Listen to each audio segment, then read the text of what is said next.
नमस्कार दोस्तों, आपका स्वागत है मेरे YouTube चैनल पर। आज मैं आपके लिए रतिप्रिया यक्षिणी साधना का एक साधक का अनुभव लेके आया हूँ। ये साधना विवाहित स्त्री पुरुष दोनों कर सकते हैं। उस साधक ने अपना अनुभव हमें ईमेल के द्वारा भेजा है और वो अपना नाम और पता गुप्त रखना चाहती है। साधक ने अनुभव के साथ साधना विधि भी बताई है, जो मैं आपको बताने जा रहा हूँ। साधक लिखते हैं, नमस्कार, मुझे बचपन से ही यक्षिणी, अप्सरा, परी की कहानियों में बहुत दिलचस्पी थी। मैं देखना चाहता था कि अप्सरा, परी, यक्षिणी सच में होती है या नहीं। इसलिए मैंने किताबों से पढ़कर साधना की, मगर साधना सिद्ध नहीं हो पाई। तब मुझे पता चला कि हमारे गांव से 50 किलोमीटर दूर एक जंगल में साधु महाराज रहते हैं। तो मैं उनसे मिलने चला गया और उनका मठ बहुत ही सुंदर और बड़ा था और वहाँ जो साधु संत रहते थे वह शिव साधना कर रहे थे। तो मैंने बाबा जी के निकट के शिष्य से कहा कि मुझे बाबा से मिलना है। तो मैं बाबा से मिला तो मुझे पता चला कि बाबा ने बहुत सी चमत्कारी साधनाएं की है और बाबा से मैंने दीक्षा ली और यक्षिणी साधना का ज्ञान प्राप्त किया। बाबा ने मुझे कहा कि शिव साधना के बिना यक्षिणी साधना की सिद्धि प्राप्त की नहीं जा सकती।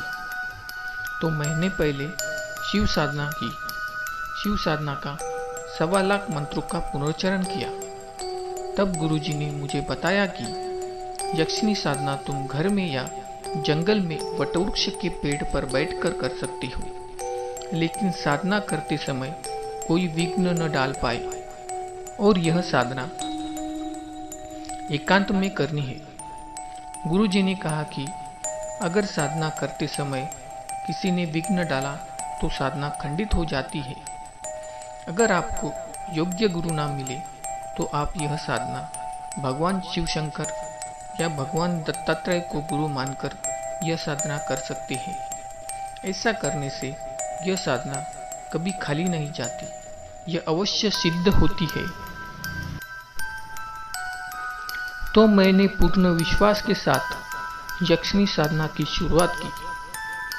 हमारे गांव के पास जंगल होने की वजह से मैंने जंगल में एक विशाल वटवृक्ष पर बैठकर यह साधना शुरू की और यह साधना 41 दिन की थी। रोज 29 माला जप करने का विधान है। यह साधना मैंने रात के 11 बजे से शुरू की। 10 दिनों तक मुझे कोई अनुभव नहीं आया और जिस रास्ते से मैं रोज आना जाना करता था वहाँ कोई भी दिखाई नहीं देता था। वह निर्जन स्थान था।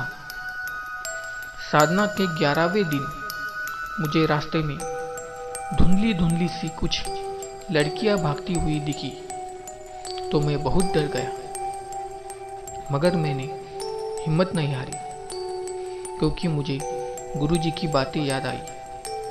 और बाद में उसके दूसरे दिन जब मैं साधना करने निकला तो मुझे रास्ते में एक बूढ़ी औरत मिली और मुझसे बातें करने लगी। गांव का रास्ता वह पूछने लगी। मुझे साधना करने के लिए देर हो रही थी तो मैंने जल्दबाजी में उसे गांव का रास्ता बता दिया और मैं अपनी साधना स्थल पर चला गया। जब मैं अपनी साधना का मंत्र जप करके पेड़ से नीचे उतर रहा था तो मैंने देखा बुढ़िया को पेड़ के नीचे बैठा हुआ। तो मैं चौंक गया। तो उस बुढ़िया ने मुझसे कहा कि तुमने मुझे गांव का रास्ता गलत बताया था। तो वह रास्ता मुझे घुमा फिरा के यहाँ ले आया। भगवान का शुक्र है कि तुम मुझे यहाँ फिर से मिल गए। मैं सोच रहा था कि इस बुढ़िया ने मुझे पेड़ पर साधना करते हुए देखा तो नहीं। तभी उसी बुढ़िया ने कहा कि मेरी गाय जंगल में गुम हो गई है। उसे ढूंढते ढूंढते रात हो गई और मैं रास्ता भटक गई। तो बुढ़िया ने बताया कि जंगल के उस पार उसका घर और खेती बाड़ी है, और मुझसे कहा, बेटा मुझे जंगल के उस पार छोड़ाओ तो तुम्हारी बड़ी कृपा होगी। तो मैंने घड़ी की तरफ देखा, तभी रात के 2 बज रहे थे। तो मैंने उसकी मदद करने की सोचा। तो हम बातें करते करते उसके घर की तरफ निकल पड़े। मैं आगे चल रहा था, वो मेरे पीछे पीछे चल रही थी। अचानक चलते चलते बुढ़िया ने बात करनी बंद कर दी। तो मैंने पीछे मुड़कर देखा तो मुझे कोई नजर नहीं आया। तो मैंने उसे आवाज दी, माँ जी आप कहाँ हो? तो वह मुझे रास्ते में खड़ी दिखी, और जैसे मैंने टॉर्च के उजाले में मैंने उसे देखा तो वह आग का गोला बनके एक विशाल पेड़ में अदृश्य हो गई और जोर जोर से हंसने की आवाज आने लगी। तो मैं बहुत डर गया और भागते भागते अपने घर वापस आया। और दूसरे दिन मैंने सारी हकीकत अपने गुरुजी को बताई। बाकी का शेष अनुभव आपको मैं अगले वीडियो में बताऊंगा। अगर आपको ये वीडियो अच्छा लगे तो लाइक करें, शेयर करें, सब्सक्राइब करें। धन्यवाद।